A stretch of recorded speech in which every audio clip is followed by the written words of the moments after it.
Hey guys, Dave from Nerdarchy, for nerds by nerds, hanging out with some awesome nerdettes tonight, and we will be playing some 5th edition Dungeons and Dragons. We even have a new addition to the crew. So this is the biggest party we've fielded to date, which is kind of awesome. Woohoo! So time to let the good times roll. So I guess if we want to start with a recap, and then you guys can then just introduce yourselves and your characters real fast. Okay, so last week we finished off the heads, the flapping heads that were making other people's heads blow off. Fortunately, we did not end up with our own heads flying off in the process, but we did end up with a situation where Janine had to literally carry Kenna across town. There were anime teardrops and I think some rose petals involved to the non-denominational Church of the Light. After getting back up on our feet and being sure we weren't going to die after the fact from the head exploding kissing sickness, Deneen told Kenna they were definitely going to have to get serious about some blade training, and Kenna readily agreed. When the City Watch was burning not the bodies, they were just heads. When they were burning the heads, we learned the Monarch was responsible for sending them in the first place, and it's become evident that we haven't heard the last of that jerk.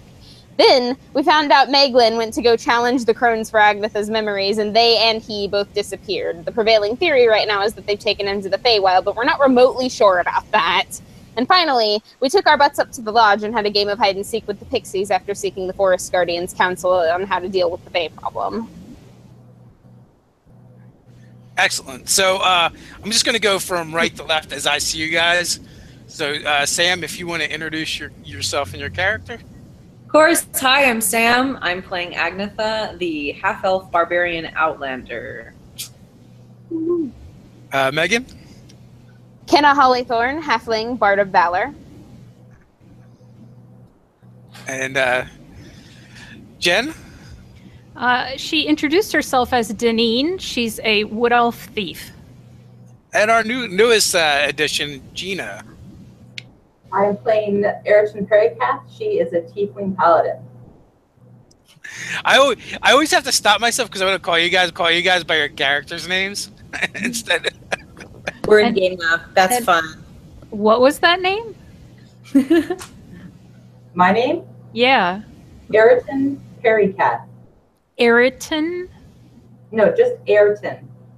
Ayrton. Put it in the chat if you will, huh? That'd be nice. It's in the chat, but I don't know if it's there for you guys because you guys might have came after it was typed, so you might not be able to read. Oh, okay. Case. Okay. I just saw it. Okay, got it. Thank you. So when we last left off, Deneen and Kenna had gone to the glamping location outside of Gryphongaffe, where the guardian spirit dwells in his grove, and you guys were seeking answers, playing hide and seek with the Pixies, and you're also the information you were seeking. You were told it's going to take you a couple days to get it for it to be found out. So in the meantime, I think the plan was for you guys. You were gonna hang out with the Pixies for a while, and then come back to town. Yep. Hide and seek with Pixies totally counts as training. It's legit. I think that alone probably warrants a level in Rogue. So yeah, we're gonna go find Agnetha because. So in the meantime, Agnetha, you were sent off to sell the horses. Ah, that's a good thing. Okay. And you actually made out pretty well. And these horses were actually a bit exceptional. So whoever wants to do the bookkeeping, you can figure out 50% above the price of a riding horse. Okay. All right. But we're gonna be making. After you accomplished the goal you set out to do, something happened, and it's kind of left you a little bit out of commission. And that's why you haven't been around when the ladies have been off kissing flying heads. So soon after you finished selling the horses, you went back to look for Deneen and Kenna, and they had been out. So you were actually in Kenna's wagon, having looked everywhere else around the encampment, when you were kind of hit by a flood of memories. All your lost memories have come back to you. Oh, snap. all at once. So it kind of left you in a kind of catatonic state for a little while. Almost like the witch's spell sort of wore off on me or something. Or did I Yes. see something that triggered those memories? Well, you're not actually sure what happened, but it was like being hit in the head with a sledgehammer. Ooh, ho ho! Witch's And powers have the power over me. And then, you're hit with all these memories, and then Meglin and your tribesfolk that showed up, like all that stuff got kicked up and rekindled as well. Like you fully remember who he was and what he meant to the tribe and you, as well as the individual relationships you had with the tribesmen that came with him. Okay. Well, I should say tribes people. Oh my! So this is interesting. So, in this current moment, am I with them right now? You're actually by yourself. By myself? And this already happened. I've already met with them the last session, or You have not. okay. Oh, which of them are you speaking of? The tribes and Meglin. Yeah, I believe it was a session or two ago that they actually showed up, and Meglin had basically declared that he was going to win you back, and you're like, I don't even remember you. I just know you. I just remember I left for a reason. I know, I remember that. I'm saying right now, am I going to be meeting up with them now that I have my memories back and they're around still? Well, you'd have to look for them. I mean, they're not particularly hard to find. Got it. But you have not seen them recently since you guys all returned from Karshapathian on your endeavor out there. So I'm remembering all this, and now I'm like, I'm gonna go find that jerk face and teach him another lesson. You also have your glaive that looks different than it did before. It is kind of shot through with these emerald green veins that Cool. through the haft as well as into the blade itself. Nice. And when you kind of like turn the weapon, in the blade you can see like this patterning that looks like they look like leaves, but it's very faint, and it's like a light green shimmer. Now jumping over to Gina, Ayrton has just recently gotten off a ship. She's sailed north up the continent of Gryphongaffe on one of the widest rivers that actually dumps all the way out into the sea. You would have sailed past Rylor, and from nudgings from your deeding from the Beggar King, something just told you to get on a particular ship, and as you went to get on, for whatever reason they did not charge you for the passage. And like just this unforeseen string of events just kept happening and has now led you to Gryphongaffe. And this is literally the last port where the ship will dock, and you just know this is the place you were meant to be. Okay. And so now you kind of find yourself, standing there at the docks, not quite sure what to do yet. But, for whatever reason, the Beggar King has put you here. And usually that means someone needs help, or some writing needs, or some wrong needs righting. Okay. So what would Ayrton do arriving at a new port, a new city? So Ayrton walks down through the docks and kind of towards the city and finds like the first really scruffy looking street trash kind of person that she can, and she pulls out a few coppers and tosses them towards them and says, can you fill me in on what's going on here? Is there anything interesting happening in town? So that actually leads you to probably a conversation you maybe weren't expecting, because this person starts talking and talking and talking. And some of this stuff that's retold to you are things that you've heard about on your way here. One of the things that is kind of striking right away, this person doesn't react to your appearance the way that you're probably used to. Okay. You know, they don't seem bothered by it. And as they start talking, you know, they talk about clockwork people walking around, or, you know, they call them machines. And as well as, oh yeah, that probably is like interests your character. As well as, you know, the portal to the dragon realm has been open for some time now. So you know, the dragon men, the dragonborn have been walking around the city.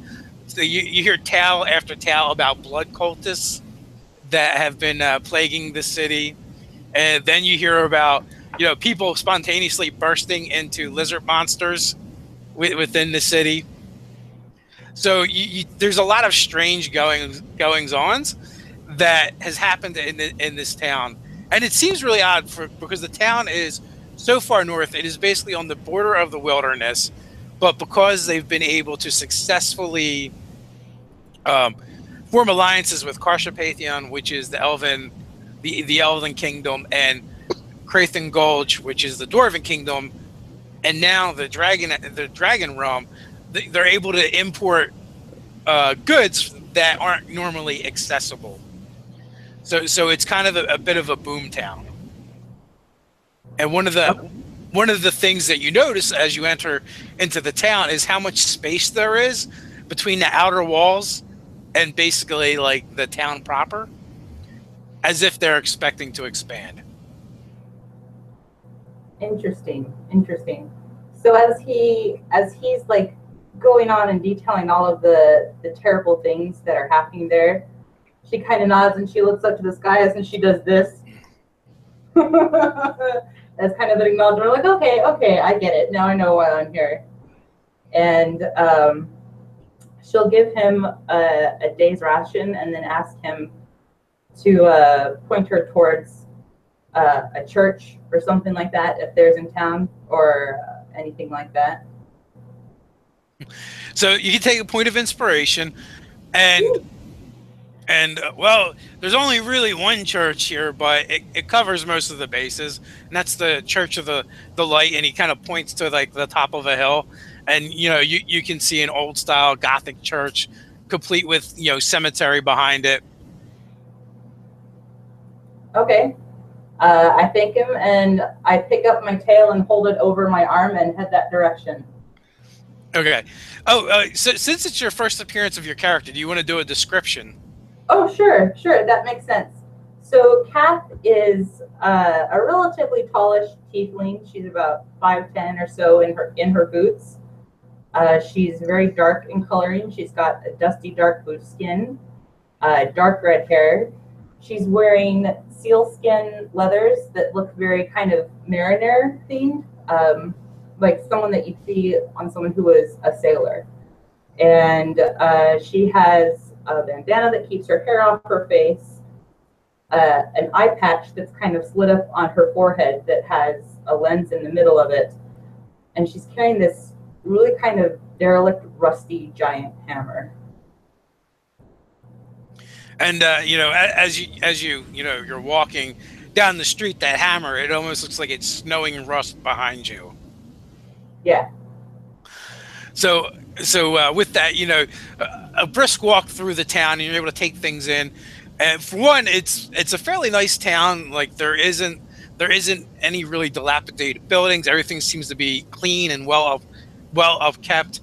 And you know, as you're making your way through, you do see the occasional dwarf or elf, you know, a halfling child runs by, you know, a pair of dragonborn, you know, walking down the street. You know, you even see one of those clockwork people they were talking about. Yeah, and that one you kind of spot from a ways off because of the sun, like reflecting off the metal and glinting. But you know, before too long, you find yourself outside the Church of the Light. Okay. So when she sees the clockwork guy, she probably walks into a wall looking at him, and then you know, shakes herself off and heads back. And then when she gets to the church, she'll look around to see kind of the type of people who are going in and out of it, like whether they're mostly wealthy people or a mix of people. The guy said that it was kind of non-denominational, so she's hoping that means a more relaxed environment. It is like a mix of people going in and out, and as you go in, the doors are open as you approach, and when you go into the entry chamber, it's one large central chamber, and it's kind of octagonal shaped, and along each wall there's like a different altar to a different deity, which you recognize all of them. The Beggar King sadly enough, does not have a shrine here. But most of the other many of the other goodly deities do, and in some ways you're not really surprised because the Beggar King tends to draw more of the street prophet type. Yeah. So as soon as you enter, one of the acolytes approaches you. We'll pause right there, and I'm going to go to Deneen and Kenna. All right. So, My microphone was fighting with me, sorry. no worries. But apparently, it appears you are the victor. So, you guys are, have arrived back at Gryphongaffe. Unless there's anything else you guys wanted to do at the lodge. No. Nope. Now I need more honey mint candy, of course. Yes, you're basically out of it. I feel like that's probably your biggest expense.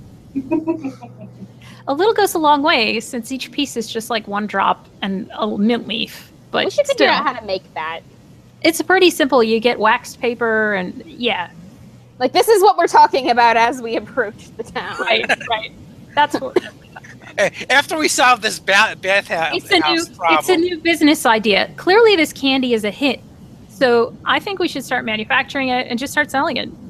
I don't think that that's a bad idea. Like, as soon as we get the bathhouse up and running, that's like Operation Part 2 that we can get our hands and you know how, like, when you go to a really good restaurant, they have mints there? Like, we could have these for our clients at the spa. So, like, every towel has a mint on it. That is a good idea. Mm-hmm.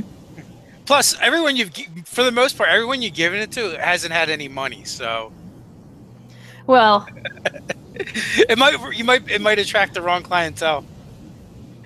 Well, Deneen has given her background as like a street rat.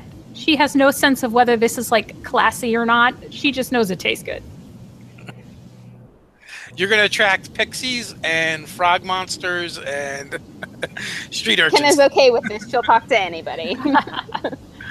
So while they've been walking in between discussing all this, it might look like she's taking notes on the discussion, but she's writing something on that paper she bought earlier. Kenna's no stranger to taking notes. She doesn't find this unusual at all. No problem. So where are we headed to out of character to link up with Kath? Should we go back to the church and thank them for resurrecting you? yeah. Or Yeah, that's for probably healing you? a good idea. I honestly need to set up another volunteer session at some point, so it'll be a good time to schedule. And I should probably do that too, since, Since you are an actual cleric. I am an actual cleric. I owe the boss. I owe him stuff. I'm still not sure what, but, whatever Like, works. just skipping down the street like a small child right now. Kenna's in a good mood. She saw the pixies. And All right. I will keep an eye out for Agnetha while we're walking. So at this point, I'm going to say that you guys actually have to walk past the halfling compound on your way to the church. Agnetha, you're just coming to your senses and thinking, "Oh, my tribesfolk are here," and you said something about wanting to find them. Well, when you come out of the Vargo, the first thing that you see is Kenna and Deneen bouncing down the road. Wonderful. Well, Deneen probably striding, but I definitely see Kenna bouncing. Oh, absolutely. She's skipping like a small child right now.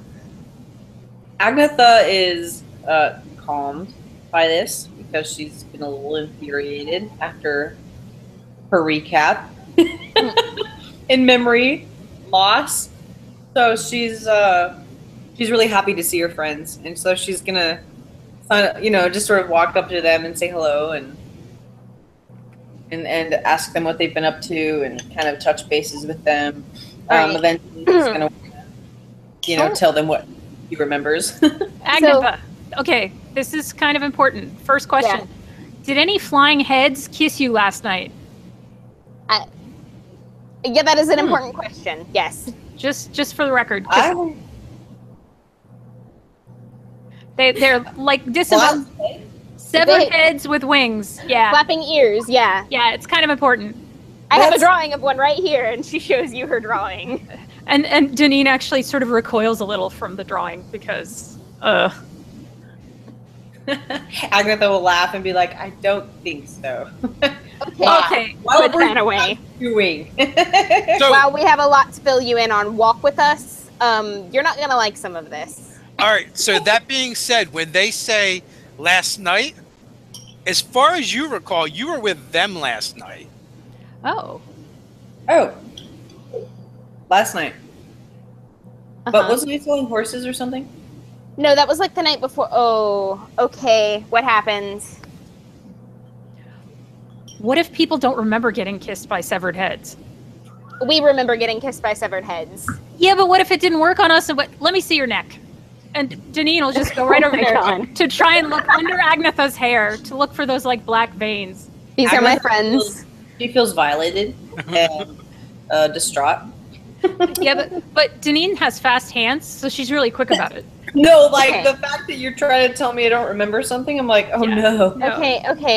Hold on. What happened? Like, what's been going on, Agnetha? So you sold the horses, and then I did. Funny. Yeah, she and has a bag of immediately money. distracted by divvying up shiny things. You guys continue this conversation. Agnetha's gonna be like, well, I really do like hobbit weed, so I may have forgot the night. I mean, I don't remember, maybe, but what do Is you that think? my garter you just came stumbling out of? Do I even have a stash left, Agnetha? I always have a stash. Never Okay. underestimate Agnetha's stash. she's got a pretty good. Never mind. Deneen's not going to rat her out. Okay. Anyway, we have some bad news for you that might also be good news, but Meglin's gone. Oh, right. Yeah, this is. Yeah, I'd call it bad news, actually. He left. No, he didn't leave. No. The crones kind of kidnapped him, and we're really not sure what happened there, but we think he might have gone to challenge them for your memories, and we have to go rescue his stupid ass now. That sounds like fantastic news to me, because I was going to hunt him down. Oh. Sounds like bad guys safer do with the what they deserve. crones. Oh, good. Because for some reason, something must have happened to him equivalent exchange, because all of a sudden, guess what I remember, you guys? Oh, no. And I'm going to give you the download. So something horrible must have happened to Meglin, and in turn, I got my memories back, and Agnetha's very happy with this. We can't just leave him. I mean, yay, but that's really not. Oh no, I that's don't even remember worse. anything. Like, I still don't remember anything. We still have to go back. We may as well rescue him while we're at it. Oh, that's true. Dang it. Well, we could leave him and still get your memories back. Or maybe we should just throw in a goblin and you'll get your memories back. We're Or not maybe- going to just leave him. He went out there to help you. Come on. We're also mean, not yes. going to throw in a goblin. Come on. We're going to the church. You need saved. And I'm, like, leading you along by the hand. She's just, I mean, she's just being okay, very so- facetious and laughing, and she feels happy and jovial that she has her memory So- back. But So to Yeah. clear this up about the arm breaking, Agnetha arm breaker. Right. So Yes. how much of an asshole is he? Because he did clearly do this for you. let's So just now say that you remember, tell us. Yeah, but he was probably doing it for his- narcissistic tiny boy. He clearly thought he had to rescue her from her own problems. Like, are we Okay. discussing this? We still have to rescue I him, just- but... I was just wondering, since she remembers now. Okay. I have a question. Maybe if we rescue him just to get your memories back, and then I'll kick his ass after that. As long as you promise not to kill him or maim him again, we're good with that. I think that's up to me, not you, because he's I- my past. Okay, I mean, like, I get that, but, like, you already maimed him once, and he did do this for you, and, like, there's a line. There's no end to the maiming that he deserves. Well, yes, there is. Agatha Yes, there remembers. is. That's... we I'm will staying talk out of- about this later, friends. I'm staying out of this one because I've known some hard customers. Agatha will just start laughing like a crazy person and be like, "You'll see." Oh, I'm sure we will. Are we at the church yet? Wait, who's going to a church? Agatha doesn't go We've been walking to the church this whole time. We've been distracting you with the conversation and dragging you to the Church of the Light. Okay, so as soon as we enter the church, Agatha stops and she says, "I'm not going in there." We have to make sure the heads didn't get you. What heads? Yeah. The heads that we burned. Like, there were heads, there were severed heads, they were ripping off of people's bodies, they were kissing people. Just this once. You guys need to, like, have a night, you know what I'm saying? Maybe we should go to the bar first? You've been to the church anyway, because you brought Kenna there when she was unconscious. You did. You came here willingly once for me, and now I'm bringing you here for your own good. Just need to get you checked out. Let Father Frelier check you out. Who? He's not a dirty old man, I promise. I just mean, like, medically, you're fine. Agatha will go in and sit at the very last pew at the very end, very far end of the church, and watch you guys. Okay.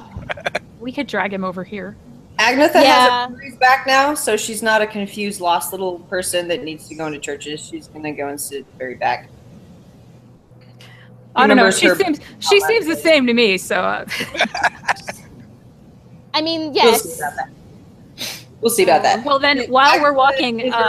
person, now that she knows who she is and she hasn't lost her background memories, she's kind of like, all of a sudden, like, why are we going into this church? What about heads? Wait, what? I have gold for you guys. Well, you weren't there for the heads, to be fair. Yeah, gold is important. Agatha's going to be different to you guys now that she's got her memories back. She's not going to seem as crazy. Okay, well, we'll see over time. We will. Maybe it'll just be a different kind of equally endearing crazy. Perhaps, but it will be a lot of fun. I'll guarantee that. So,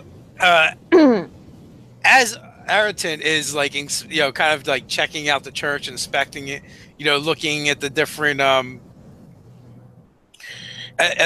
different altars, you hear this like ruckus behind you. As a new set of travelers comes through the doors, and you might even recognize one of the voices. But they're carrying on kind of loudly, sort of, and somewhat incoherently. So when you turn and look, you see this party of a wood elf, half elf, and halfling all enter the church. Sounds like the start of a bad joke.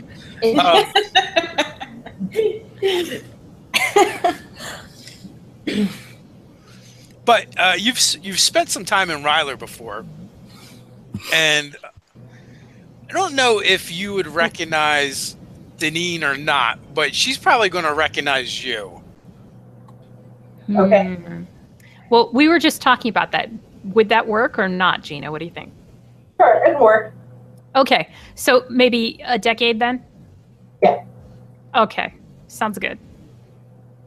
All right, so Deneen's looking around for Father Frelier, and she spots a rather striking someone elsewhere in the church, and she has her, and even though she's using her disguise kit, she actually would be recognizable right now.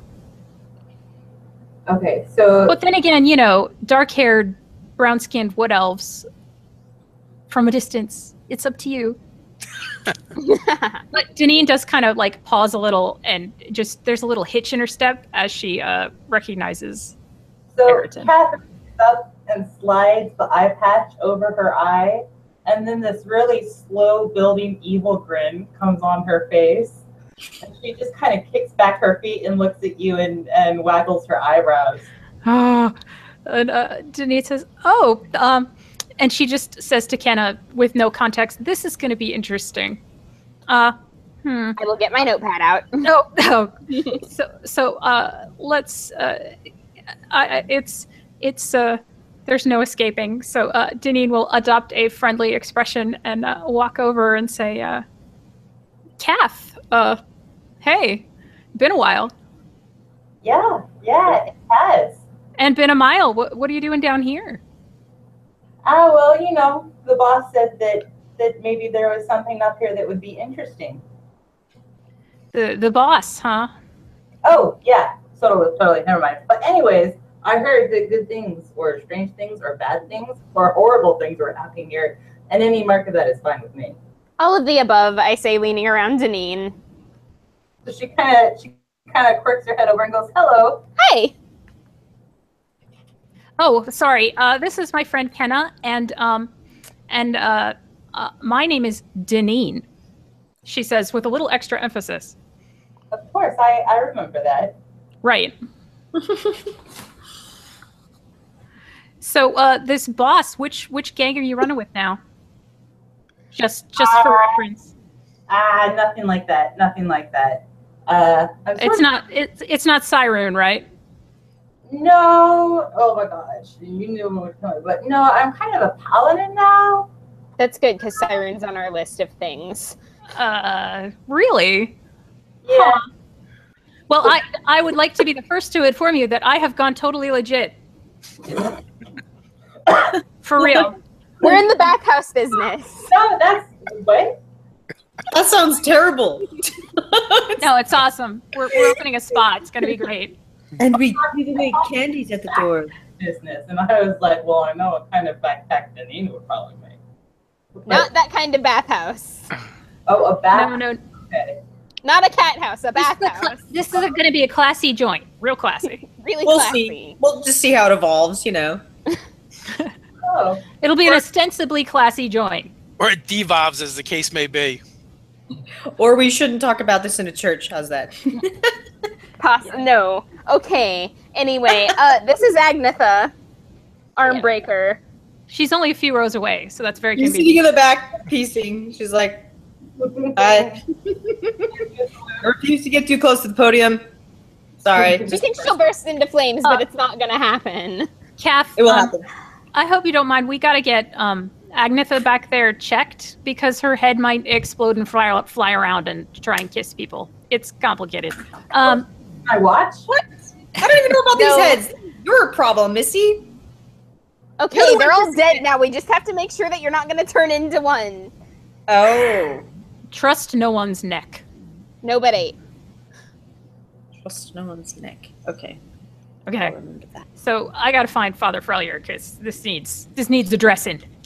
So one of the things that the beggar you talked to would have told you about would have been the murders, and that was like they're finding bodies, headless bodies. Okay. So it doesn't take long to find Father Frelier. He actually finds the lot of you, because you guys are kind of high profile at this point. Agnetha is almost dating Harak, and you guys have visited the temple quite a few times. Kenna helps out. You guys have are starting to get a reputation around town as being heroines. So when he gets word that you guys are in the church, he makes it a point to come say hello. Mm-hmm. So Father Frelier, we just wanted to say thank you again. But on the way we ran into our friend, and since she doesn't seem to remember part of last night, we were wondering if you could check her just see if she's supernaturally infected with anything. Is her head gonna explode? That's the question. Or her neck. Absolutely, child. I can certainly take a look at her and make sure everything is okay. So Father Frelier approaches Agnetha, and he's an older man, somewhere in his 60 to 70 winters, and balding on top with pale blue eyes and bit of a hunched and stooped posture, wearing white robes. May I examine you? Agnetha is going to say, don't touch me. Agnetha, the sooner we get it over with, the sooner we can get out of here. Agnetha stands up and starts walking out. Wait a minute. Wait. Stay here, and then we'll take a smoke break after, I promise you. I will get out the good And stuff. she Come starts back. to smoke immediately when you say that. Okay. In front of the Frelier, she just lights up and stares at him and then walks away, and she's like, all You know right, what? lady. Let her get her I'm head blown leaving. off. I don't know what the hell you guys went through last night, but I have gold outside and pipeweed if you want it. Bye. Okay, so I guess we'll just see if her head explodes. We'll keep a good eye on her, and then you can bless her if bad things happen. Agatha's gonna say, keep your prayers to yourself, by the way. I don't want them. Bye. I don't know how I feel about her getting her memories back. She's like an obnoxious teenager right now. Well, did you know her before she lost her memories? Like, is this? Yeah, she wasn't not like this. Maybe it's just a readjustment period. Maybe. You didn't really know me too well. We kind of met up.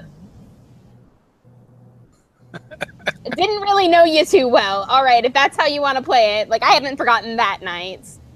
Well, we're still friends now. Or the night we got high together. I don't remember what night you're talking about. It was the same night. Yeah. Well, either way, we've all been together for a while now, and we're all friends. So you should know I don't like priests or churches. That's all you need to know about me. Well, I didn't. Okay, well, I guess I didn't know that either. Now you know. All right. Okay. I'm not going out. Never mind. Yes. Sure. Yeah. Kath. But I don't want to just abandon Kath. So Deneen says, Kath, you want to go for a walk? What have you been up to? Come with us. Sure. So quick question. This thing with like the exploding heads and stuff like that, was it a curse? We don't know. It was. I think it was infectious, but like people's heads were basically turning into monsters and flying away from their bodies. We killed them all and mostly didn't die. That's the important thing. Right.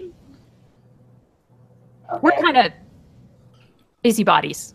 Okay. All right. Sure. I'll come along. There's pipeweed. Yeah, there's pipeweed. There's always pipeweed. I like you already. And I'm like already getting into my bag and like starting to roll another little joint to pass around because there's 4 of us now. Oh, that reminds me. I got to talk to Lala Midge sometime. Speaking of pipeweed. Yeah, exactly. So Father Frelier is like, well, if your friend changes her mind, we'll be here. Thank you. I'm really sorry about that. I'll be back soon. Yes, I would like to spend some time volunteering as well at some point. Yeah. In thanks. Any extra hands are always appreciated. There's always work to be done. Excellent. Before they leave, Kath will ask the priest. She's like, so was it a disease or a poison? What did you use to cure it? Oh, I never actually got a chance to cure it. The ladies came in after they encountered these creatures and asked me to look them over, and I couldn't find anything wrong with them. Okay. All right. She heads out after them. And runs up to Kenna with like waving her pipe. She's like, "Don't roll it! Don't roll it! That's not how you smoke." Oh. Okay. Yeah. Okay. I'm perfectly fine with this. I like you even more now. Kenna's nimble fingers do roll a good joint, though. Don't underestimate those. It's true. I have very small, dexterous hands, but beside the point entirely, no, I am totally good with using a pipe instead. Like, this is good. You and Agnetha are going to get along very well, too. You should meet the family. I'm already hitting it off with this person. So does Kath spark it with her fingers? Yes, she does. Ooh. And Tiefling is probably like one of the few races you haven't seen since you've been to Gryphongaffe. As to whether you've seen them elsewhere, that is entirely up to the lot of you. But in Ulfgania, in our world, we're going kind of back to AD&D with the origins of Tieflings. And so it just means that there's a demon or devil in the woodpile somewheres. Not so much a whole cursed race. Probably read about them at one point, but Kenna will talk to anyone, so... And of course, Deneen remembers Kath from back in the day. Which, oddly enough, the origins of Tieflings and our world have nothing to do with this Tiefling in particular, because your origins is fine just the way it is. Deneen is blissfully unaware for now. So, We have been by the church. We have talked about Maglin. I'm really sorry about that, by the way. I guess you're not, but, it still counts. We should probably at some point before we go anywhere else at least check on the bathhouse and make sure everything is going okay. But then after that, I think we were talking about either going back to the Monarch Strong. Oh my god, the Monarch! Yeah, but we still have the... Okay, Kath, look, here's the deal. We gotta go confront these 3 evil witches that steal people's memories. Yep. And as far as I'm concerned, I am a little concerned about this confrontation. So, yep. Do you need some work? Yep. If you two don't mind me suggesting not at all. Because she's good. You know what? If Deneen says you're good, you're good. You want in, you're in. Oh, no, look, sounds fun. I'm in. Now, you might lose some memories or something. Agatha's stoked that she, pulled out a pipe and seems to be a badass, so she's going to be open to that friendship immediately. Okay, we really need to actually, stop and have a conversation first about whether we want to go after the crones first or whether we want to go try and take care of the Monarch first, because apparently he's not going away. The longer Maitland suffers, then the happier Agatha is, so we should go after the Monarch first. And the longer she has to cool down and not maim him again when we find him. Right. Also, because I have my memory back, I might be able to fill Kenna in on a few things that I know of Kenna from the past before. Oh, good. Stolen. So I can tell you all about Monty. I can tell you a few things that I knew about you, but I don't know everything. Well, that's good. Well, Monty is the thing that's missing, so I'll be like, Monty in every adventure that Monty was with me on. Monty, I could even start saying things about Monty, and you and Monty could start being like he understands almost like he's all happy that there's more understanding in the pod, in everything that's been going on. Man. All right, yeah. So here's the situation. So for Maglin, right? He obviously successfully made some deal with them. Obviously, and clearly they took him. So they let you guys go afterwards. So maybe they let him go. Should we just go find the rest of her tribespeople and confirm that? Maybe. What are the odds they actually let him go? Oh God, what if they took his other arm? Why does my mind always go to the gross thing? Knowing Maglin, they probably took his third arm. That's probably how he got powers. No, I didn't need to know that. I didn't need to know that. Tell me, no, I'm kidding. Don't tell me. Har. I'm pretty sure he wouldn't have traded that. I'm pretty sure he would, knowing Maglin. That sounds about right. And I have to turn right around and go back into this church. Forgive me, Father, for I have sinned. Probably like a Beowulf situation. I'm willing to not worry about Maglin. Okay, good. Considering the Monarch just murdered a dozen people. He did just murder a dozen obviously people. Up to other stuff. And he wanted us to know about it. So let's just go back to his compound and see what's there. All right. Okay, that's a little bit of a longer trip, Kath. Are you stuck here in town, or are you good? Oh, I'm good. Wherever you want to go is fine. Wait. Is it? And she looks up. You good? You don't get it. You don't get anything. But Deneen is genuinely curious about this. She looks at Kath and says, "Does that work?" Sometimes, yeah. Basically, never when you want it to. Yeah. Glob? I mean, not that I'm asking for any reason, just curious. Glob, you guys are the worst holy people ever. That's funny. Asking for a friend. Yeah. Right. He'll let me know if I'm not supposed to. And even then, it's kind of whether I do or not. But sure, this sounds fun. We're going after. Yes? Yes. Yeah. All right. So evil, magical, evil dude that likes poisoning people. He was turning people into troglodytes. Kind of a bad guy. We thought that he was just in it for the money, but apparently he's actually an a-hole. Who could have predicted it? Well, that's the line that counts. So if you guys check in on the bathhouse, everything is proceeding. Is Ilarion there working on the woodwork? Of course he is. He's actually... Oh. I imagine you guys have probably kind of put him more or less in charge. Excellent. Hey, Kath, check that guy out. Not bad, huh? Okay. Oh well. Like I don't know what. Who is this? There is a half elf fellow diligently working on the scroll work along the molding around one door. One of the workmen. Okay. Around one door. So Dineen points him out. Oh well, then very nice. Yes, I thought so. Look at that woodwork. Oh gosh. But she doesn't say anything else, and she just tosses him a casual wink as she walks by. Little flirtatious, sassy lassie. He just kind of that smirks to himself and shakes his head because he just knows you. And then she comments to Kath, like, he knows why I hired him. Oh gosh. So what's this about this being a legitimate bathhouse? She's like, You have many customers.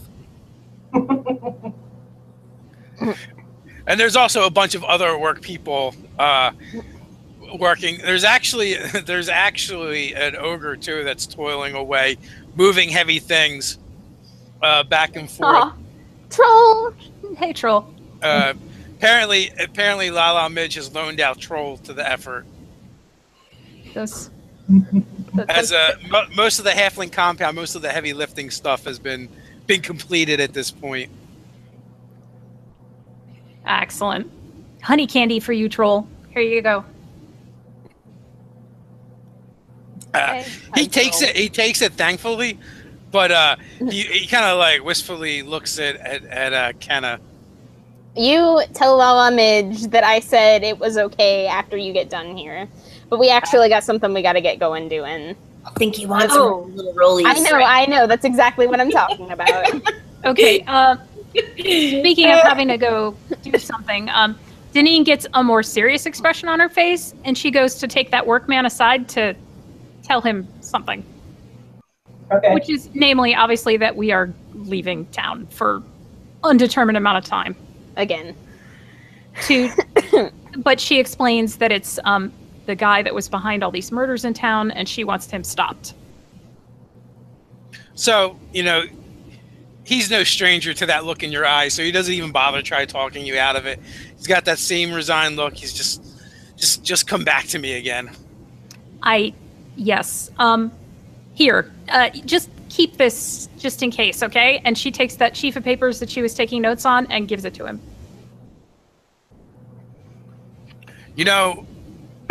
Maybe he takes the papers.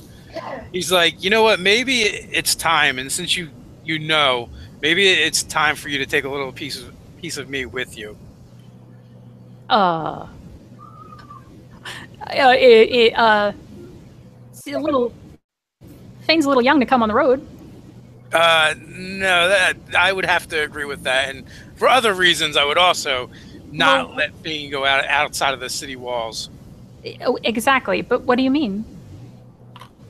He gives you instructions, and then pulls a key out of his pocket.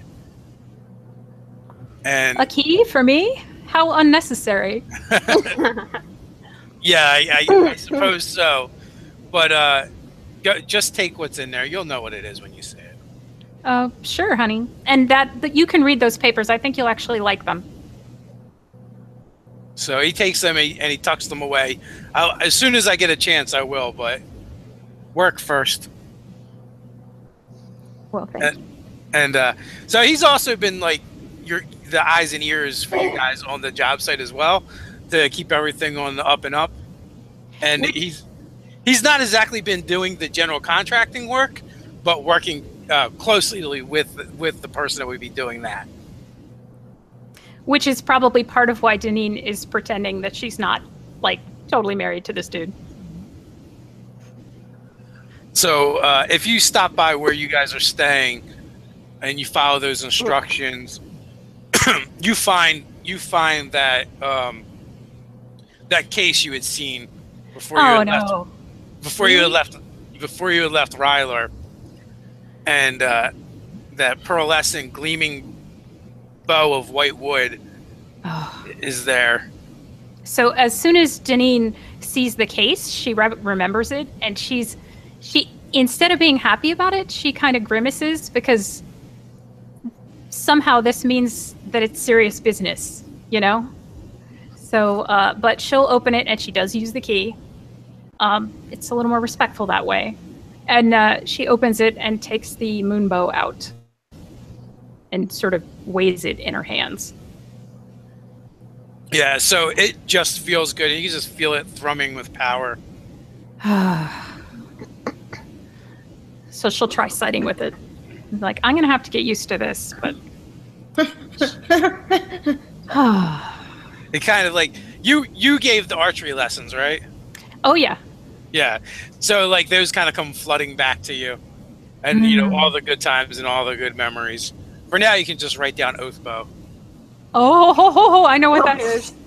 Oh, You're gonna have fun with that. Like, she needed to do more damage. Oh, sorry. Okay. Yes, but for now, Deneen merely admires it, not realizing what it is. Other than amazing. So, also, Agnetha still is walking around with that glaive. You guys don't actually know what it does. Time to go ask the basement guy. Basement guy. Basement guy. Yeah. Let's see. I've got his name here. Let's see. Wait, Bucket. Starts with a J. Jarissa. The basement guy. Jarissa. Jarissa, the basement guy. He was pretty cool. This isn't another priest, is it? No, not another priest. He's a scholar. Do you remember Sheena and how she kind of blows things up? Well, he's like that, but he doesn't blow things up. Oh, I like him already. He's cute, too. So you guys find yourself back at the library in the basement once again. You know, the old elf at the desk is there scribbling away and just kind of like barely looks up. You know where you're going. You guys know where you're going. He just kind of waves you on. And once again, Bucket answers the door. And Bucket is a humanoid creature about 6 foot tall, made of springs, pulleys, gears, and cogs. And he says, and as he opens the door for you ladies, oh, greetings! You've come back to visit once again. Yes. Hi. We need some help again. You have more items to look at. Jarissa says from a workbench across the room, you know, looking up from some books and an experiment that he seems to be running. Agnetha this time. And the other thing too about Bucket, for those of you that have not met him before, is he's kind of dressed in really exquisite aristocratic type clothing, but it seems kind of outdated. So, Kath sees this person who opens the door, and her jaw just drops, and she gets like this kind of kid in a candy store look on her face, and she puts her eye patch back down over her eyes and goes, "Oh." I like her even more now. Okay, so the tiefling begins undressing the clockwork man with her eye. As you guys come on in, and introductions are all done all the way around. Jarissa, Moonleaf, and Bucket. Jarissa takes a look at your glaive and says, and lets out kind of like a whistle of appreciation. This is really nice. This thing is humming with life energy. It's vibrant. Where did you find it?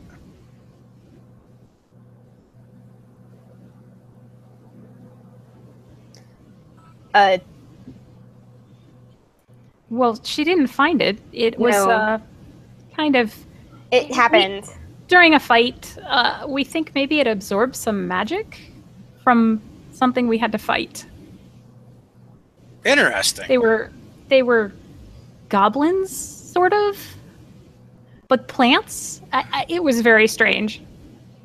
Sounds it.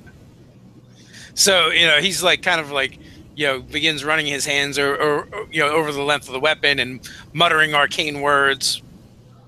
and drawing sigils in the air, and it almost looks like he's reading something. And this weapon will strike true for you, hard and hard. Not only that, there's some other properties here that could possibly allow you to draw on the power of nature itself to hinder your enemies. And also locked within here is an even more powerful ability. It cannot be used as often, but it is strong. So, basically your glaive is now a +1 magic weapon, and every time you hit with it, the target is affected by a ensnaring strike, and the DC for that is 12. Once a week, you can use the power of the glaive if you thrust the butt of it into the ground and will it to, it will summon a wall of thorns. What? That is so cool.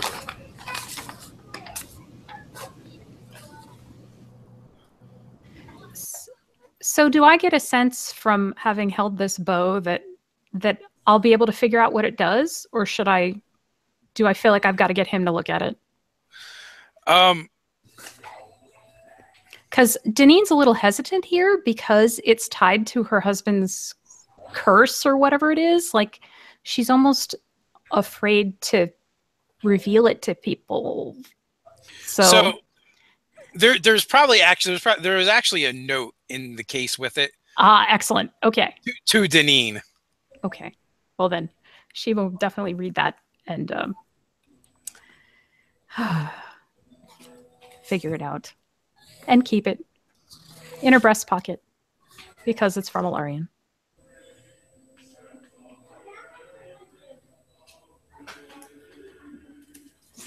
So, what are you guys up to now?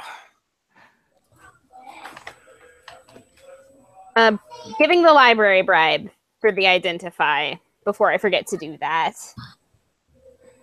Got all that marked down.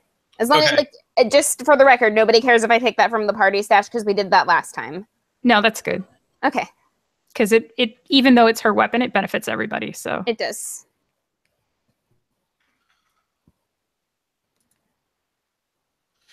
And also, did you guys? I guess kind of got the money for the horses in there as well. Yep. Yeah, I've got it all. Yeah, we did that earlier. Registered up. Excellent. All right, so those guys are kind of busy, so they kind of usher you out. Yeah. Although before you do go, they do offer to buy the glaive. They do offer to buy the glaive off of you. Which I'm sure Agnetha isn't going to do, but we'll check with her again when Sam gets back. I can't imagine she would. No. Yeah, I would. It's mostly so we can see. We still have to ask her though, because we've got to see her reaction to that question.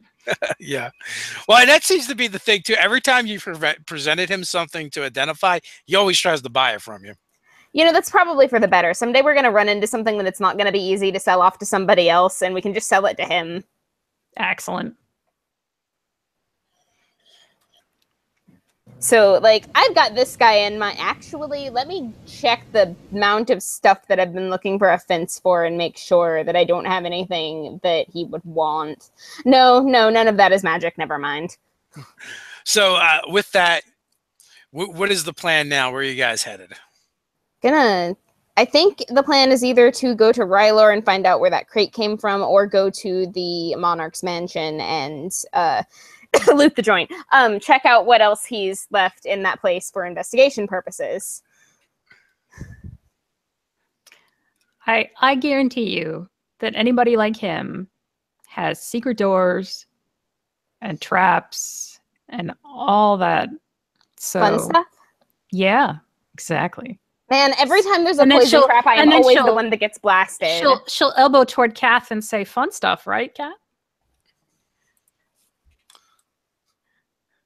You're muted. You're muted. Oh, sorry. She says, I like fun stuff. Excellent. how well do you guys know Bucket? Not super well. This is the second time we've met him, but he's pretty cool, isn't he? Yeah. He's super neat. And Sam, while you were away, Jerusalem had offered to buy your glaive from you. No. That was the consensus we came to, but We wanted to see you say it because it was bound to be really funny. Never. Yeah. I like the magic. I like that magic item. It's pretty awesome. Plus, I got to beat Goblin Head together to get it, so I'm pretty happy about that. Well, thank you very much, Jersa. anytime. And if you ever want to unload any of those treasures of yours, you know where to bring them. We might have some on the way back this time around. We'll see. All right. We need to secure passage. Is let's see, what was his name? Harak's brother, the one with the boat. Right? Oh yeah.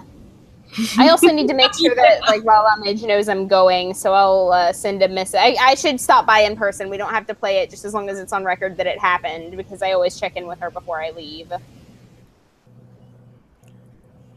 Okay. I want to talk to Midge, but I don't want to slow everything down. So some other time. Deneen will just tell her, Midge, I really want to start training Kenna in the art. I think it'll help her stay safe.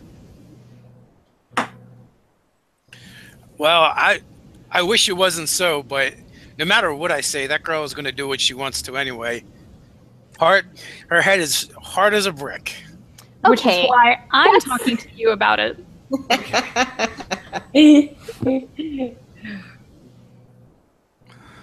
That I'm sure that one takes after me for sure. Well, then that will work quite well. Thank you so much. And I know you're quite deft in the art, so she's in can, good hands. I can spark a few blades together. So, all right. So you guys have taken care of all the loose ends. I don't know if there's anything you guys want to pick up beforehand. You can do that, or you can try and book passage. Okay. So I need new marbles. So do we want now? Deneen doesn't need it because she has Spare the Dying. But do you want medical kits for other people to stabilize fallen heroes? I need medical kits, marbles, caltrops. I need torches because I didn't have them last time I needed them. And 5 bags of cow dung. Is there a place I could go in town where someone could make me a sheath? Caltrops, not cow Yes. things. And I just went to somebody to get a sheath yesterday. They did very good work. I will take you there. Okay, I would like to get something to cover up my new magical glaive because I don't want people knowing it's magical. That's a good point. And at that, Janine starts thinking about whether she can wrap this bow to make it look less awesome. That's probably a good idea in this kind of world setting because you want to be coming off as, not magical or, anything like that. So, I think the way you might do that is by rewrapping the haft of the weapon. I mean, the same thing with the bow. You could probably get leather cord or something. Yeah, as long as she keeps it real tight where the arrow goes by, it should be okay. Something that can draw easily, but also be really, So as far as the actual sheath for a glaive, the closest you're probably going to get is if you've ever seen a hatchet, where there's a sheath that goes over the blade, but it's not like sheathing a sword. Okay, that's fine. Maybe I can find someone that can make me something like that, or something that is, realistic for travel. Yeah, so other than that, I mean, generally you would just, you might get a cord or something and make it so you can sling it over your shoulder or something. Yeah. Okay. Probably get a few more sheets of parchment. General adventuring supplies. Need that. I'm not buying anything I haven't had in the past. Agnetha really wants Kenna, I have a hooded lantern that would work pretty well for you. You can use that. Oh, That's good. Yes. And somehow Deneen has been carrying it for this entire adventure, but it's never been obvious because she's so good at hiding things in her pack. And she pulls it out, and it's quite nice. And she says, "And I have oil too." And she pulls out some oil flasks for it. We could have used that when we were fighting that troll. Well, we were busy. I know you have more honey candy in there. Open your pouch. Okay. To just replenish the stocks. We will get to that. Yes. You're like a mom with a purse full of candy. That's right. I'm gonna fall back with Cap. I'm literally a mom with a purse full of candy. She is. Gonna fall back with Cap and ask her what she thinks of Gryphogaffe's market. Oh, it's nice. It's nice. This is not the coolest place. We need to take her downtown, it sounds like. Oh, yeah. No, as soon as we get back, we gotta hit the Poor Boys Tavern. That's our usual dive. You're gonna love it. Let me tell you, this place is like paradise compared to Ryler. There's hardly anybody even poor here. It's crazy. So as far as there's monsters and blood cultists, but other than that, everything's great. As far as the marketplace goes, there's been items trickling in from the Clockwork Kingdom. There's been a steady flow from the Dragon Realm, Carshapathian, and Crathan Gulch. So Elven, Dwarven, and Dragonborn goods. So you're probably very well traveled, and you have been in much larger cities where you haven't seen nearly a wide selection and diverse market. I want a prettier feather for my hat. It's a fancy hat, and the feather that's in it is like a pigeon or something. Like, I want a fancier feather. Can I find one of those? You can find a feather that is literally made of like beaten metal, but it still kind of like looks and acts like a feather. Yes. Ooh. Or you can find one that is just super large and kind of looks like a parrot's feather with the colors, but like when you run your hands across it, the colors kind of ripple almost like fire. Both is good. How much is this going to cost me? Which are you interested in? Both. I am buying both of these things if I can. Like, if it's not outrageously expensive. Because, like, I imagine that the metal feather is a little bit smaller, so, like, if they're reasonably priced, I could get 2 of those and, like, flank them with the really pretty feather. So, you can get them, but they are 10 gold pieces a piece. I'm gonna do that. Treat yourself. Treat yourself. Nice. Treat yourself, Kenna. Yeah. Are there any books from the Clockwork Kingdom? Stuff that Kath wouldn't have seen before? Make green manuals or engineering stuff. Give me an investigate check but use your charisma instead of your intelligence. Ooh.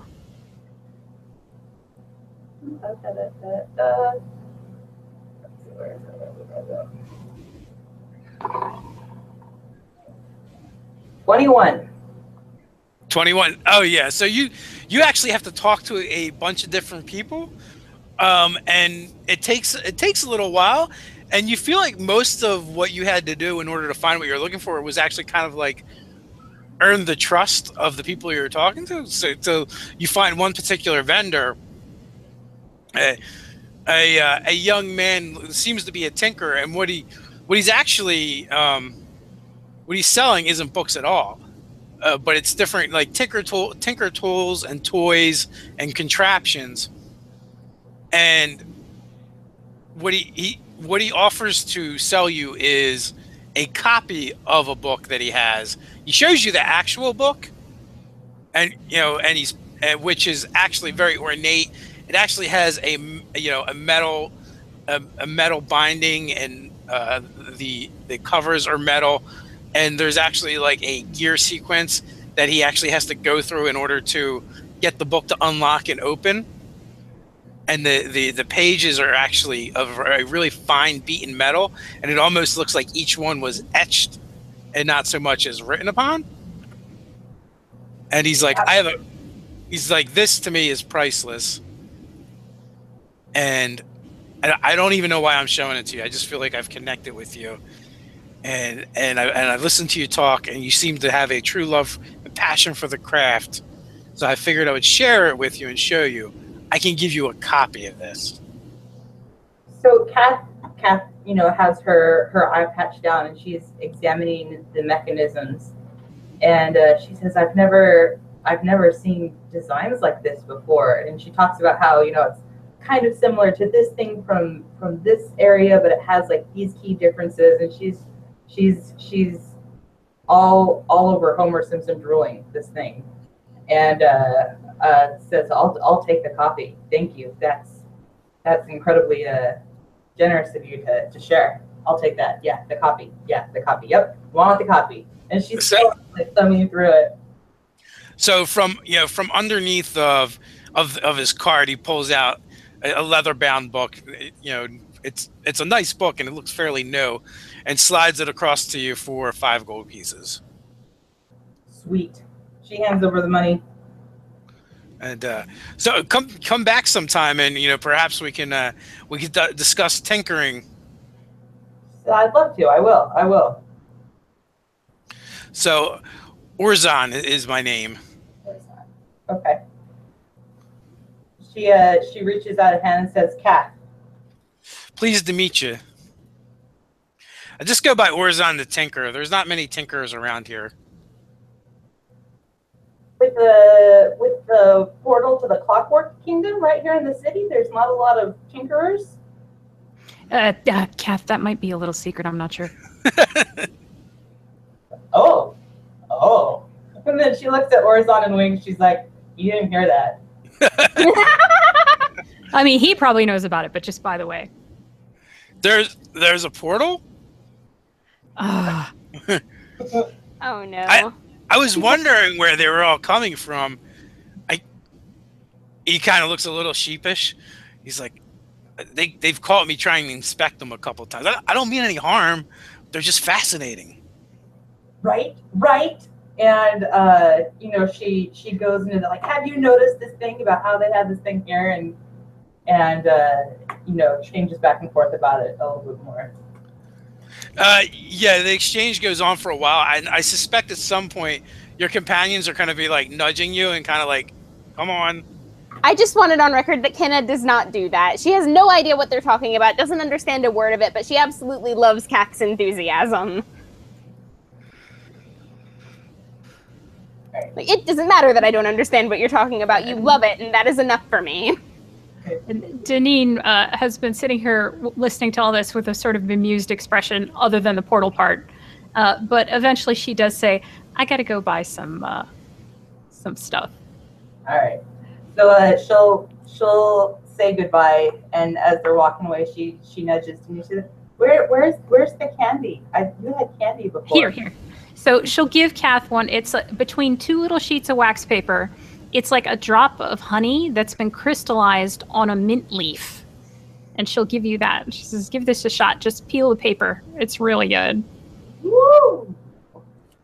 So she's sitting there. She'll suck on the candy and reading her book as she's kind of following around, but with her tail still thrown over her arm as she's walking behind you.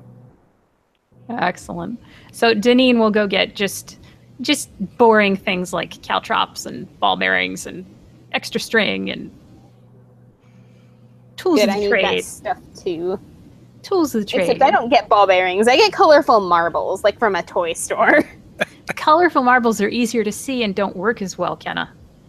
Colorful marbles, if somebody finds them in my bag during, say, customs, I can be like, "That's a toy. I use that to play with."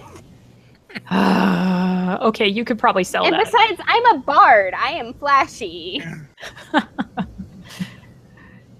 And some more oil for the lantern and all. Yeah.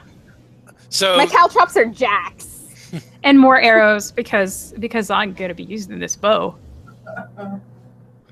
Nice. So you guys get all the mundane stuff you're looking for without any issues, with any problems. You write down whatever it is you think you guys would want or need. So with that, you guys find yourselves on the docks, and you do see Parak's ship, is in the dock. Oh, Kath, you're gonna love this. So, and you hear him before you see him. He's loud and boisterous, and he's calling out orders, even though the ship isn't sailing and there doesn't seem to be much going on. You see this enormous half-orc. He's very muscular, tattoos all over his body.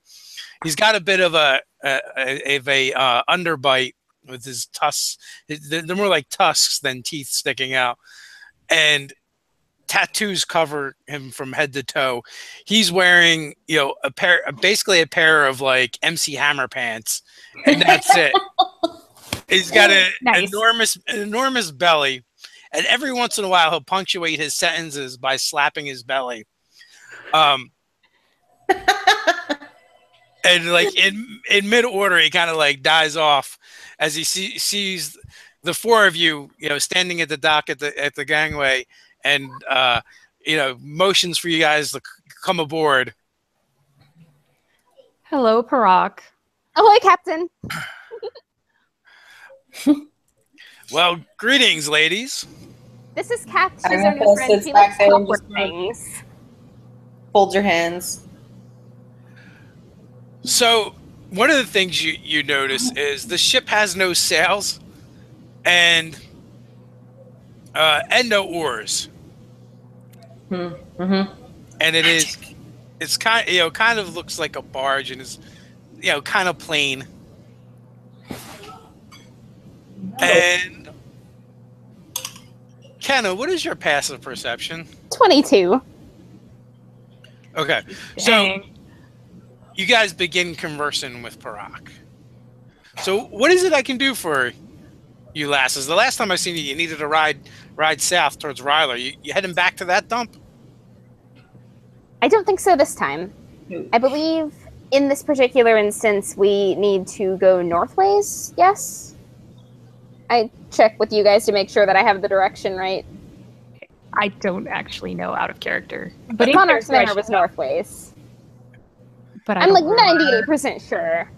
It's kind of like northeast sort of direction, I thought. So, in mid sentence, Kenna, you noticed something out in the water,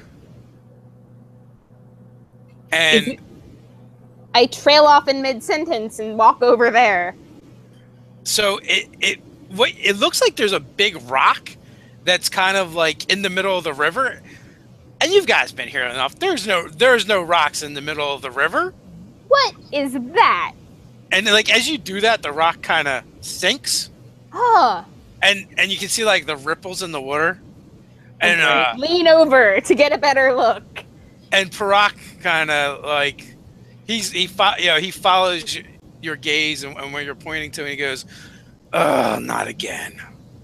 Not again. What is it? And I turn to him, and I'm like no longer dangling over the side precarious. Agnetha's gonna be like, Kenna, let's go swimming. No, let's not go swimming. We talked about this. What is that? Yeah, before you can even pull yourself back, he's already pulling you back by the collar. Well, hey, and my legs are like dangling in the air a little bit as I'm running in place. I'm like, I am an adult. And I'm an adult. he starts bellowing orders. And Deneen will just sort of casually take out her bow as if she's going to inspect it. No reason. But you're doing that. He's bellowing orders. He's running to the gangplank and actually just kicks it away. It's okay, so are we getting into a fight? Like, you need to put me down so that I can draw down. Like, you. Wait. And the ship starts heading north, and he starts calling, "These blasted things! This one won't stop following me. Since the last time I brought Harak's friends down the river, our ship was attacked by this draconic turtle. Oh. And they killed it fairly easily, I might add. But apparently there's another one that's not too thrilled with it and remembers my boat." Oh. So you guys can roll initiative That doesn't and sound good. Is this our tell fault? me what you're doing. Well, he said Harak's friends, and he's So saying it it might to not have been us. us. Well, we didn't get into a fight with anything like this, so he's talking about somebody else. He's got to be talking about somebody else.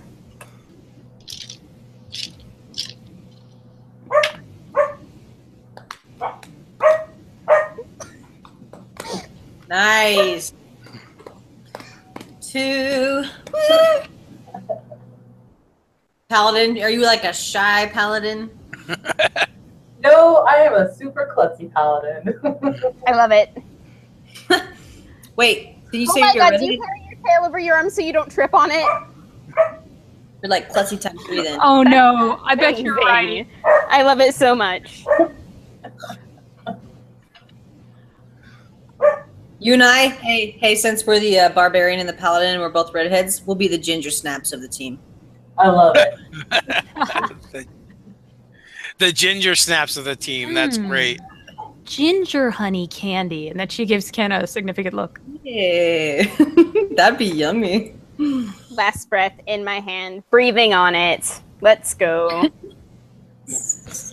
Okay. Deneen will look for a place to hide if there is anything, but it's a barge, so I don't know if there is anywhere. It is a bit wide open. You do have your bow. Monty, you're not on the boat right now. Isn't there like a pile of barrels or something? Nothing? No, you can definitely you definitely could hide behind some barrels or crates. Or she can like sneak around the edge of the forecastle, something. Okay, good. There is a very specific warning in the instructions about your bow. Yes, I know.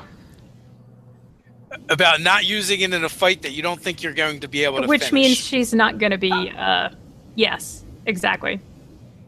It's a good thing Agnetha's good at swimming. 109 on initiative. That's a really good. What can I say? My dexterity's really high. So we'll go into initiative order now, and so what is Kenna doing? Greater invisibility. Okay, is that your done for your actions? That is my action. Okay, your bonus move. Like, I mean, I should probably, I'll get like up against the, the bow, the stern, whatever side this thing is on. Yeah, I don't do nautical terms either, so. The near side. All right. Turtle side. Sam or Jen? Jen, we might work together on this because this is interesting situation. You might want to try shooting and I could try stabbing, the usual. So you want me to go first? Probably. See what it does, right. See how big it is, because all we saw was just the shell, right? Mm-hmm. So Deneen tries to find a place to hide. She kind of has a tough time of it initially. 14 stealth. So I'm not sure if that'll do it, but then she's going to shoot. Okay. Agnetha's going to stand up as high. She's going to get into like a higher position so she can see down and maybe get an idea of how big this turtle is once you shoot at it. And this is the first time she's using this bow. So just as she draws, she sort of puts the bow next to her face, and then as she draws, she just says, "Love you, babe," and then she shoots the arrow. Okay. So one of the things is, when you do that, you draw the bow and put it next to your face. It smells faintly of your husband. Oh, well then that's why I said it. Oh, she's a little verklempt now. And so that's 15 to hit. Okay, so are you firing kind of like blindly? She's not activating it. Okay, so. Oh, that's right. It went under the water. Well, then I'm going to hold my action until I see something to shoot at. Okay. So it kind of like breaches the water, almost like like a whale or a dolphin, and it kind of bursts up into the air. And it is about 30 feet away. So you can take your shot. And as it does, it kind of like does this like belly flop move. And as it falls forward, the jaw drops open. And now you can fully see it. It looks like a horrendous amalgamation of a snapping turtle and a draconic creature. And as you let fly with your arrow, there's this cone of billowing steam that just begins to engulf the boat. Ah, that's not good. Wow. Draconic, you say? Should Agnatha go for the neck, or should Agnatha jump on its back and just pretend to ride this thing that will probably kill her? I will be right there with you in a minute, sister. Why not both? Why not both? Maybe I'll jump on the back on the of its back of the neck. shell and go for the neck from above. Mm-hmm. Yeah. You only live once. YOLO, bitches! Maybe it'll be a joke that Agnatha will just play because she heard someone saying that in town and she thought it was ridiculous. Go. She uses it. Okay. So Deneen shoots this thing, or tries to shoot it. Okay. But I'm not sure if a 15 is going to hit. I bet this thing's pretty tough. Oh, 15 deflects off of its shell. Yeah. She had that little emotional moment there, and maybe her concentration just wasn't what it should be to find a weak spot. But it was worth it. All right, so you guys all have partial cover, so you'll get a +2 to your saving throws. So I need a Constitution saving throw as this creature breathes in your direction. Oh, an 8. 16. 10.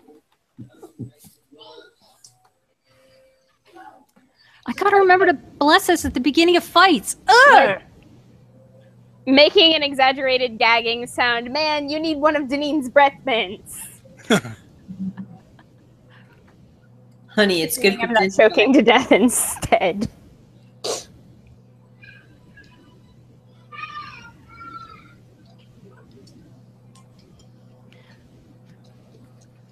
All right, so if you got it 18 or better, you take half damage, and that was 59. Jesus! Oh! Okay, we should not be fighting this thing. What type of damage is it? It is, that would be, it's going to be fire, I believe. So if I take half damage and I have resilience against fire, do I take half of the half? Yeah. Yes. Sorry. Okay. No, that's okay. Oh, Definitely hot. yeah. And it is the paladin's turn. Oh. So, What about Agnatha? Yeah. You told to skip me, dude. Skip me, dude. Okay, go ahead, Agnatha. What are you doing?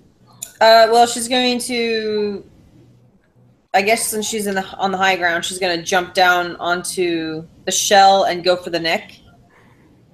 Just like glaive straight down into the neck region. Okay. And I'm going to use my Great Weapon Master.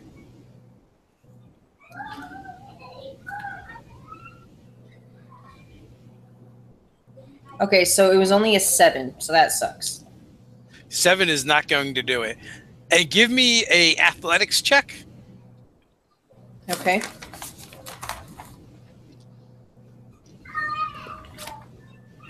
$22. You're fine. So you're kind of like balancing on its shell and attacking it. So you also get your second attack. Okay.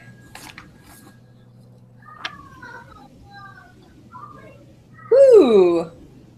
So that was nat 20? That will absolutely hit.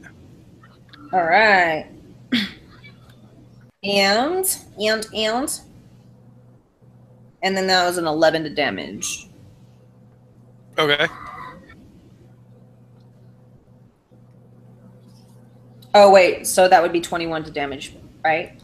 Since I did my Great Weapon Master. It would. And you said you nat 20. Did you roll damage twice? Well, I rolled damage twice for the second attack. No, well, if you nat 20, if you crit, you get to roll the dice twice.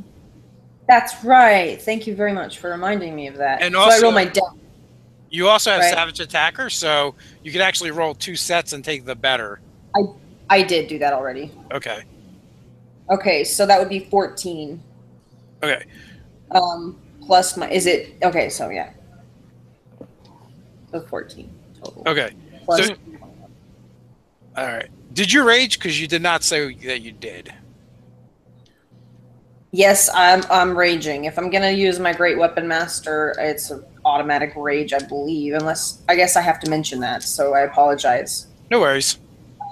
Yes, So, I was raging. Okay. No, I just need to know for future damage.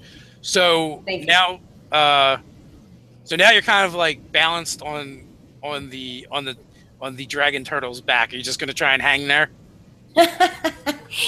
I guess was she hit the shell with the glaive and then just sort of managed to stay on top, and did she do any damage to him at all? Oh, you absolutely did. You cut him on the back of his head.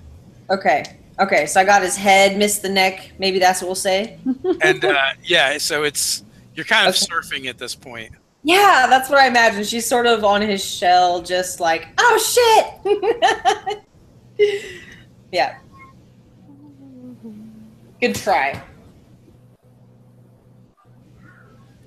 And that brings us to Kath now.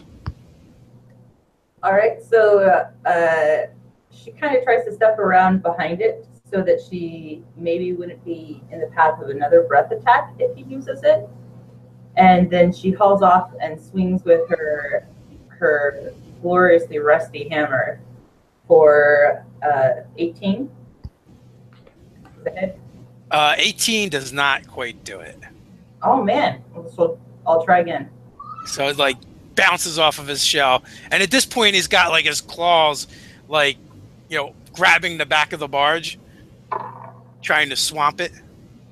All right. So this, when she whacks it and it bounces off, there's this big poof of rust cloud that comes off the hammer, and she goes, "What the?" And she takes another swing, and this time it's 20. That hits. All right. So because I hit, I'm going to do blinding smite. Okay. So he takes a total of 22 damage, and he is blinded, and he can make a Constitution saving throw at the end of each of his turns to see if he saves. Okay. So technically you have to say when you're casting the spell. Not a big deal. You have a bonus action. You could absolutely do that. And if you wanted to, you can always smite on top of that. So the blinding smite was the thing that you add when you hit. No, so the way the smite spells work is you cast them as a bonus action, and then for the next minute, the next time you hit, it goes off. But then you can actually smite on top of that if you wanted to. Oh, okay. Sure, I'll do a level 1 smite. Okay. And how much was the damage with the blinding smite and the weapon attack? 22. Okay. And another 15 for her smite.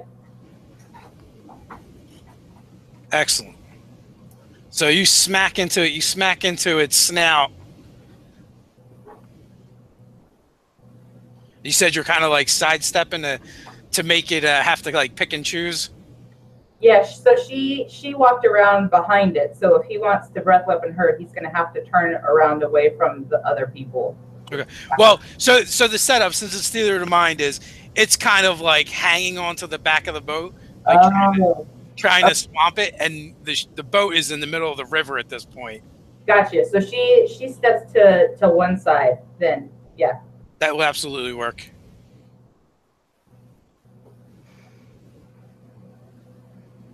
Okay, so it is the top of the order. Okay. How is everybody's health for my notes? Like, is anybody dying right now? I have 11. I have 11 too. Ooh, your health is 11? Okay. Or your damage? Yeah, all right. Down so to 11. Where you are, Deneen? Well, I am hiding, but I only hid for 14. So that's lower than your passive perception. So Okay, yes, cool. You know where I am. Then I'm going to go find you and heal you first, because you do more damage than I do, and you've got a better chance of keeping everybody alive. So that's you get it's 5d8 plus 4 if you want to roll it, or I could roll it. Oh wow, okay. Really do it.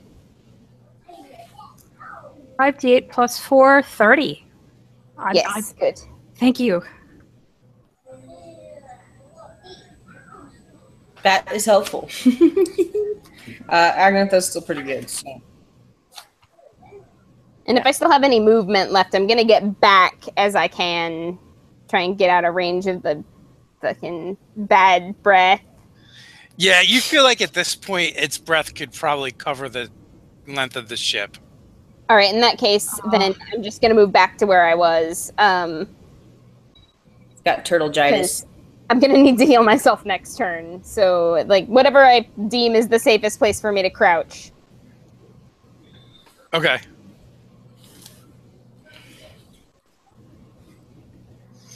So, all right. So either Deneen can go or Agnetha can go. However you guys want to work it.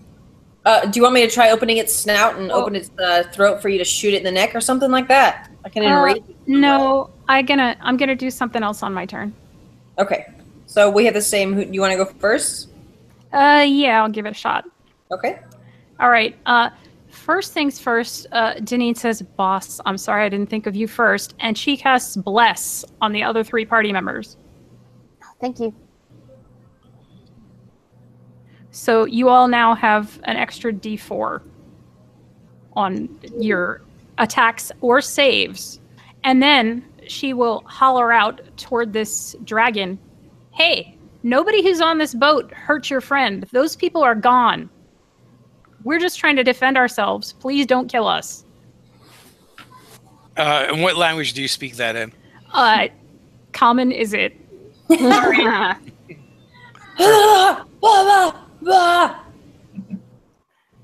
That's what it hears. And that is her attempt to be convincing. Okay. So Agnetha.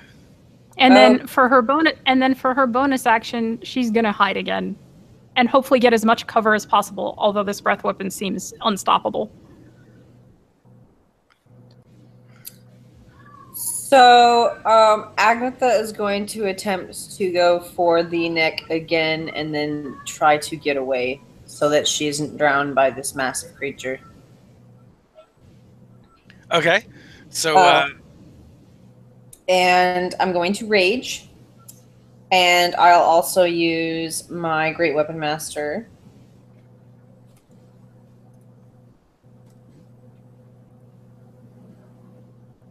That's a 24. That will hit. Okay. And with the +4, it's only to saves and attack, right? It's a D4, but it's to attacks and saving throws. Okay, so I'll save that for my second attack if I don't roll very well. It's actually every single time. Yeah. Every time you make a saving throw or make an attack roll. Oh, okay. So +4 to that. So that's pretty good. It's a D4, so you roll a D4 with your D20. Right. So I got +3. And then for my second attack, I have a... So let's see. That would be a 13. So, yeah, so more like 6 since I'm using my great weapon. Okay, so that one is going to bounce off its shell. So what's the damage for the first attack? Okay, first attack damage is 9. +10. All right. So shouldn't she be getting advantage on that other one? On the second attack from... Because blind. Oh, it made its saving throw. Ah, damn. Oh. Or you would be correct. So I kind of envision Agnetha kind of like running up the shell and slamming the glaive into its neck.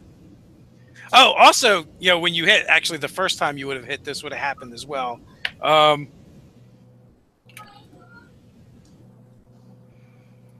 Okay, so the first time you hit it, remember you get a +1 to hit and damage too. But the first time you hit it with your glaive, you know, as you slice into it, you see these vines kind of grow out of your glaive and try to wrap around it. Nice. But it just kind of like shrugged those off like it was nothing. So on the second time, oh snap! The second time, it actually works, and it's not able to shrug them off. So a couple things are going to happen. One, these thorny vines just keep growing from outside of the glaive where you struck it and begin wrapping around it, and it's kind of thrashing and struggling. You can roll a d6.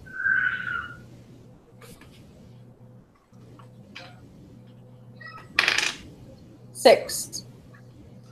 And now you can actually roll another d20 with the d4 as well. Tell me what you get. 7. Okay. Oh wait, no, that's a no. Yeah, that's right. That's a 7. Okay, Sorry so what is that total with all your attack modifiers? So it would be 14. Okay. That's whatever I had. So that's All right. So it's actually technically restrained now, so you would have had advantage to the attack. That's why I had to roll again. So, but you're able to basically, on that first shot, you kind of like jam your glaive into its neck, and all the vines begin stretching out from that point where you strike it, and then I kind of envision you like pole vaulting off of it and away from it back onto the ship. And you kind of like swing the glaive behind you as you go, so it's not really as good of a shot. So it kind of just deflects off the side of its snout. You kind of hit it winged it with the flat of a blade, not really doing any serious harm to it. But you are able to get away from it and go as far away as you want to. It's restrained, so I don't believe it can get an attack of opportunity. Can I jump back onto the ship? Yeah. Okay, that's what I'll do. And then The dragon was an 8, right? yes, the dragon is an 8. So it is going to try and break. What about free. Kath? She's at the end. Yeah, she's at the end. Oh, I got that wrong then. So it is going to try and break free, which it does, but that's kind of its action for the round. So now we get the Kath. Because blinding strike blinding smite lasts for a minute, do I get that bonus every time I hit it for the minute, or is it just the first time I make a landing? Yeah, it lasts a minute, but the first time you hit, it goes off. Gotcha. That's why the paladin smite spells are so good. Okay. All right, so I'm just going to try and will on it a couple more times here. He's restrained, so take advantage.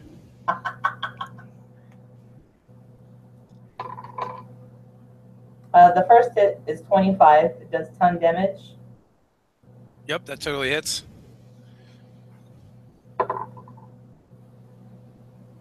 Second one is a 22. Okay, totally hits. It does 20 base damage, and I'm going to hit this guy with a level 2 smite while I'm at it. Okay.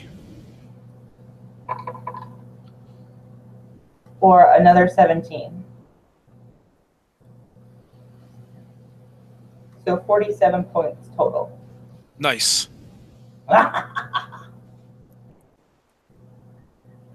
Okay, so that is your action. You still have a move and a bonus action. I'm done. I'm not going anywhere.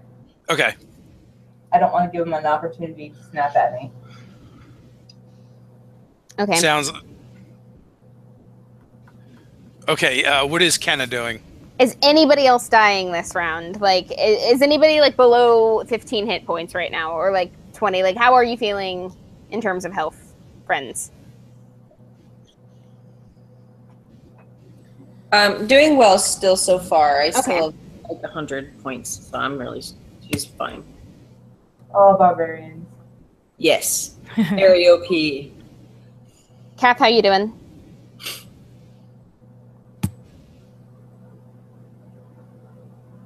Gina.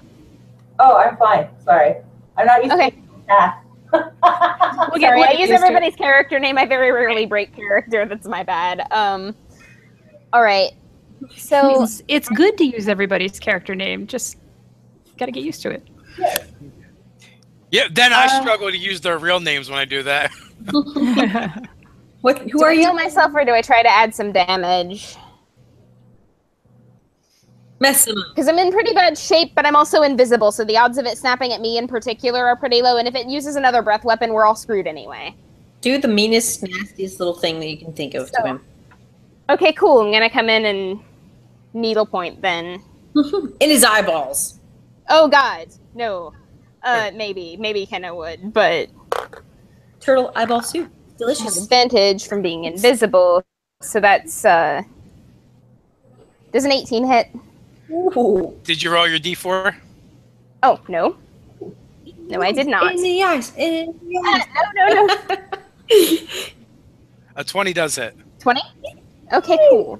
And I took a level in Rogue, so I have sneak attack damage now. Woo! So I do 10 That's my damage girl. instead of the customary 5. Nice. And Deneen has that's my girl teardrop expression. Agatha's like,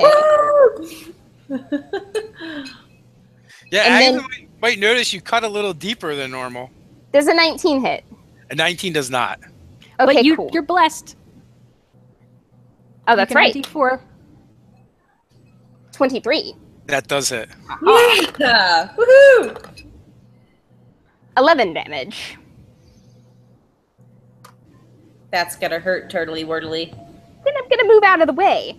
Did you roll sneak attack on that second attack? Yes, I did. Oh, am I supposed to on the second attack? You only get it once around. Oh, okay. It's Cool. In that case, it's just 9. Okay. 9's good. 9's good. Good. Never played a rogue in 5e before. The group that I usually play with has the same guy as always dibbing the rogue, so... Dipping. Nice. So Agnetha, or you guys can swap back and forth. I actually don't care. Or do you guys always just want to have one of you guys go first for simplicity? I don't care. I would All say right, Deneen goes first since she's got that long range attack. It's usually a better option. Okay. Well, since pleading for innocence obviously didn't register, Deneen is gonna just have to shoot again. So she pops out from hiding, and it's 28 to hit Oh yeah. for a total of 30 damage. And then if there's any cover to be had, like anything that would protect from a breath weapon, that's where she'd want to go. But either way, she's going to hide. Okay. For 26 to hide. She's hiding. She is totally hiding. Sneaky. So, in a voice that's kind of like a rumble. Anybody speak Draconic? No. Nope. Okay, words happen. You're pretty sure words happen. You're not sure what they are, but you also you kind of get the vibe that they're not pleasant either. Probably not.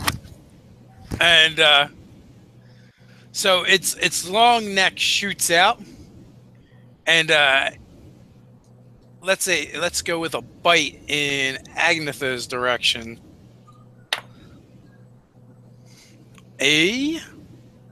Up on the ship? 18. Oh yeah, it's like calf crawling on the ship. Bastard! Okay. Trying to swamp it. Does an 18 hit? Yeah. All right. So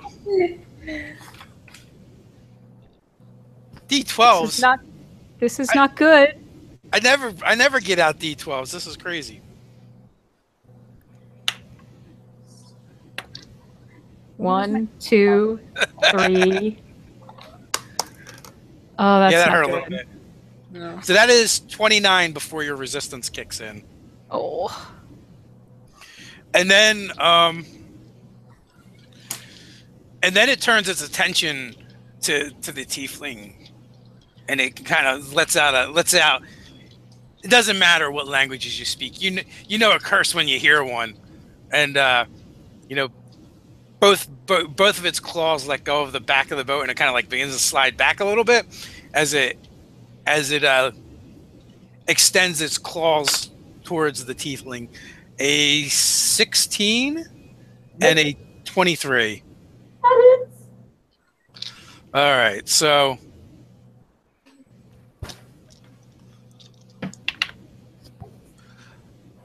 that is 22 points of damage. As an enormous paw slams against your breastplate, pushing you back a little bit. Thankfully, you kind of like get your maul up between you and it, and it kind of. That's funny. The cat's stuck up. It kind of absorbs the brunt of the blow. For 22 points. For 22 points, yes. Where did it bite me by chance? Was it my leg or something? It probably did not actually really bite you. It probably more like a snout ram because you are bite size for it. Oh, okay. So it slipped away like back into the water? Is that what I heard you say? Well, only because it had let go, but then its claws slammed back down, so it's still kind of hanging on the boat. Okay. Did Kenna become visible when she attacked? You did not. It's greater invisibility. Okay. So I can't see you, so I don't know how bad off you are. No. Okay. All right. So Kath is gonna whack at it again while insulting it.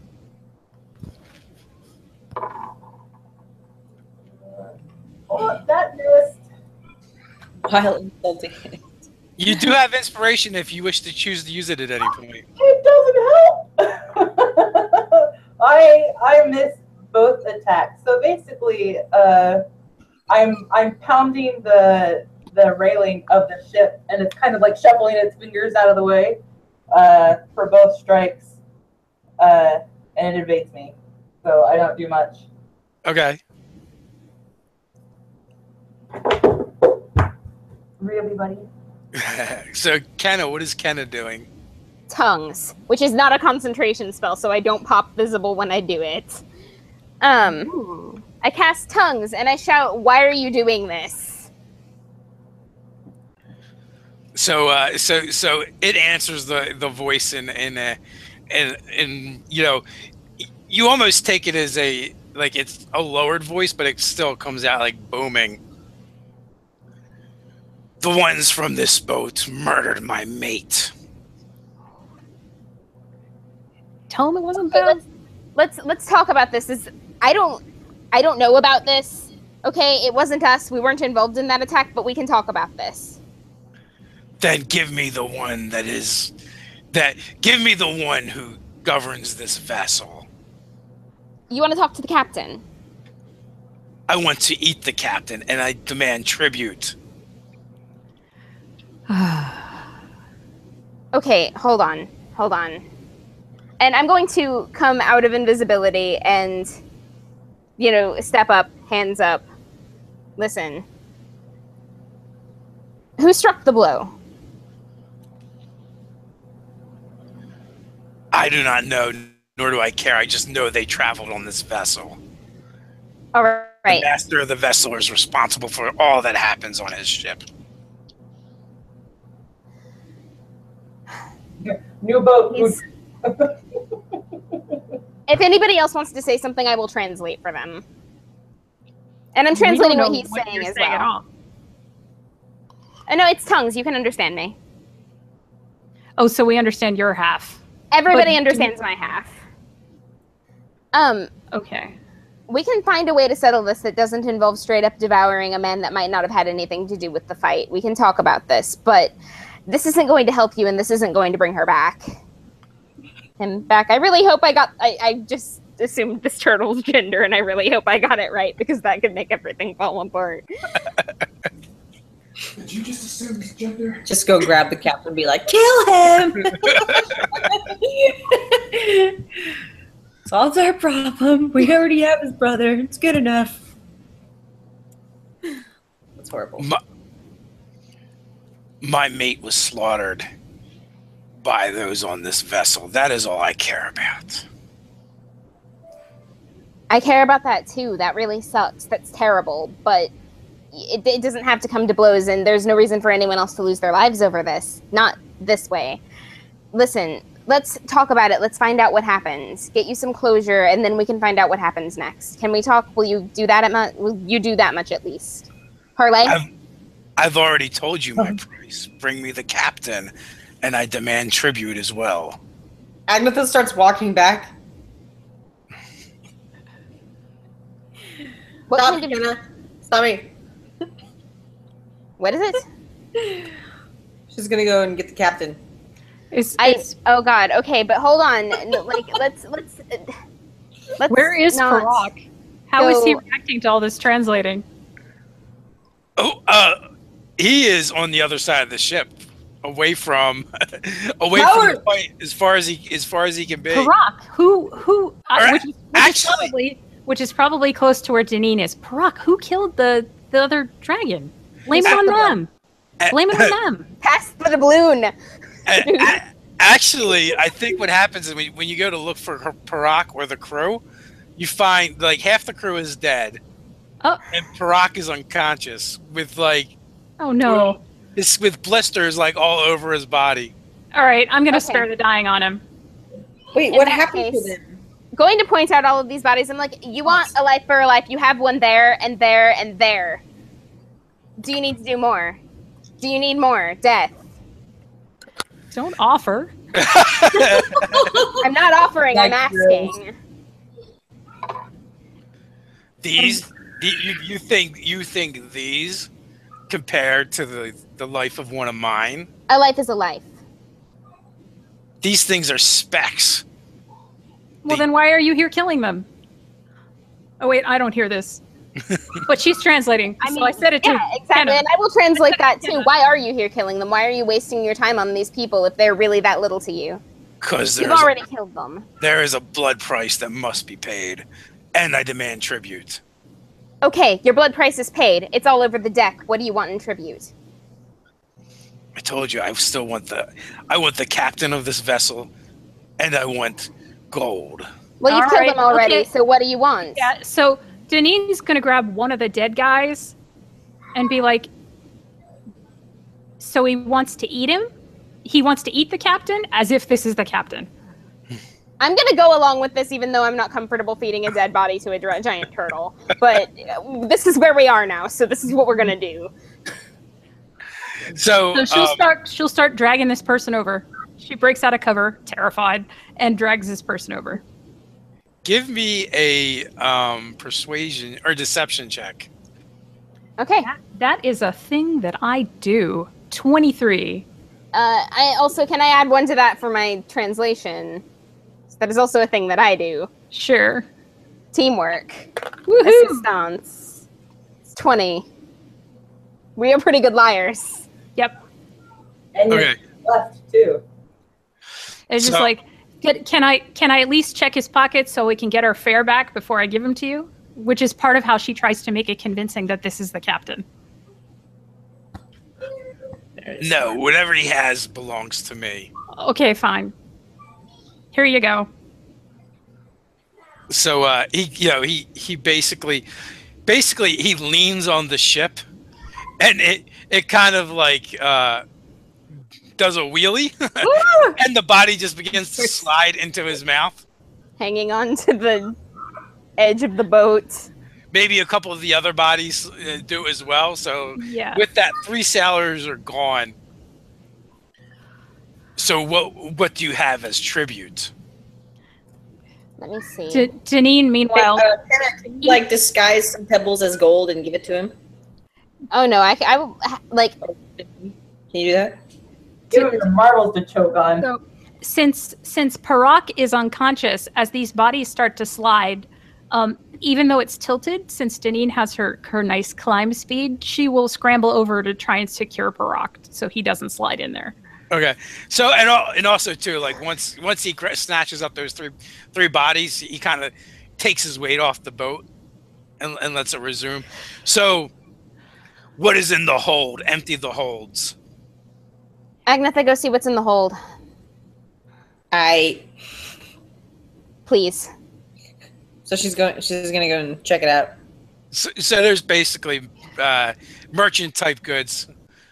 Could I interest you? Could I interest you in some honey candy, sir? And a joint. Not the honey candy. Pickles and eggs. Pickles and eggs. Hey, we could pass the pipe with you too, like if you want.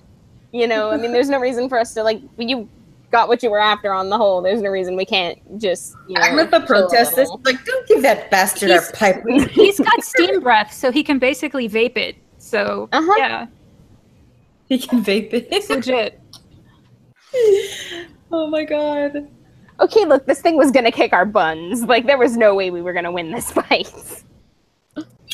This is the move. I totally had confidence in you guys. So you do find below ship like you find 4 sailors that are actually still conscious and alive, and basically they're willing to do whatever you want. But it's basically said in no certain terms. It wants whatever's in the hold. Well, whatever cargo Just they've don't got. Tell it, yeah, go with the cargo and don't tell it that there were sailors down there, and we will corroborate your lie, man. Can I just tell him that all I found was pickles and eggs? He's gonna need something. Yeah, just bring some stuff up, man. I just start throwing jars of pickles and eggs at him. Take them, bastard! Well, Take them! It's just. I guess it's just as well that the captain is dead, since he just went out of business. He's losing all his profits to these incredibly expensive pickles and eggs. Very rare. Agatha is just enraged and like just blown away about this turtle. Can I just like jump off the ship, run into town, and get Harak and be like, "Yo, come help us kill this stupid turtle that's trying to." The gangplank is gone. Do you want to jump in the water with the dragon turtle? Are we? We're far. We're out in the river now. Yeah, it like yanked us Worth away. the swim almost. Just give it the stuff, and we'll wait until it goes away, and then we'll figure out what we're doing. Yeah, All right. Looking a little aghast. She's like, "Really? No, we're." She's like, "Please." Did you not see us almost die with one attack? Yeah. We're invisible and hiding. I mean, Kath, you know I like money as much as the next elf. Hey, while we're bribing But I it, like being alive too. Is she still pretty rough? Who? Deneen? Yeah. Well, Kenna came and healed her, but Kenna only has 11 hit points. Yeah, Kenna's wrecked. Kenna's wrecked. Kath is gonna come up behind her and dump 20 points from lay on hands in her. Thank you. What were you saying, Sam? is there anything else that we can use on the ship against this turtle beast fiend creature? Like anything we can Cannons. fire? Yeah, or magical cannons or something that we can be like, oh yeah, here you go, die! Like I really should have sent the tiefling underboard. This Well, was my fault. The only thing you find is a couple of casks of oil. Yeah. But make an intelligence check. Oh Oh no. I know where this is This is a going. bad idea, Dave. All right. Intelligence. My intelligence is nothing. So here we go. Nat 20. Nat 20. An 8. Oh You got no. an 8? Will you use guidance at least? Oh, I'm sorry. And then my intelligence is a -1, so a 7. Oh, Yeah, good. you find 3 casks of flammable oil. I dump it on myself.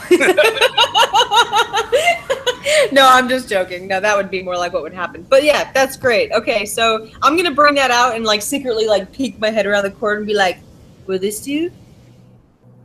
What? And she starts shaking it. She's like, "It's oil." Okay. Can I figure out the problem here? Yeah. Yeah. Okay, Kath, how about you go below and get the stuff from under deck? Sure, I'll do that. Thank you. I would help, but I'm super weak. I'm just like trying to keep this dragon busy while you guys are being bonobos over there. Since I'm not smart, I'll use my strength to help push these casks of oil out. So as a way to stall and also hopefully to help appease this dragon, Deneen will ask Kenna to translate, and she will start telling this dragon all about the shipping company up in Ryler that her in-laws have a special interest in financially. Continues and does. And all the amazing treasures that they ship. And here's how you identify their vessels also. It seems to be paying attention and ingraining that into its memory. Right. So the other thing too is you think you could probably get the other sailors to help you offload the cargo, because he's only asked about the captain. Okay. So it seems like he's holding the captain accountable for whatever happened. The munched up captain, which he already ate. Right. So you'll be able to get some assistance in offloading the goods. And they're kind of nervous and in a hurry to make sure that this thing is appeased. Yep. I know it's all incredibly expensive, but it's worth it for the glorious turtle dragon thing. So it seems like this is a bunch of stuff that was probably about to make its way south in the next run. But after a little while you're able to dump the cargo and then finally the stuff that's topside, which is probably like the least expensive stuff. And, most of it sinks, and the stuff that kind of floats, it kind of just like pushes under its shell and then begins to sink beneath the waves. Nice doing business with you. Okay. So, I'm gonna go heal Parak and see what he wants done. Okay, so we're gonna wrap up right there with you guys offloading the cargo. Good. And reviving Parak. I actually just realized what time it was. So a good night. Yeah. So we actually ran a little bit over, which is good. And I want to thank everyone for watching, and thank you, ladies, for playing, and thanks to Gina for joining us. Thank you. Yay. And we will be back next week at the same time, same channel. So until next time, guys, stay nerdy. Stay nerdy. Stay nerdy.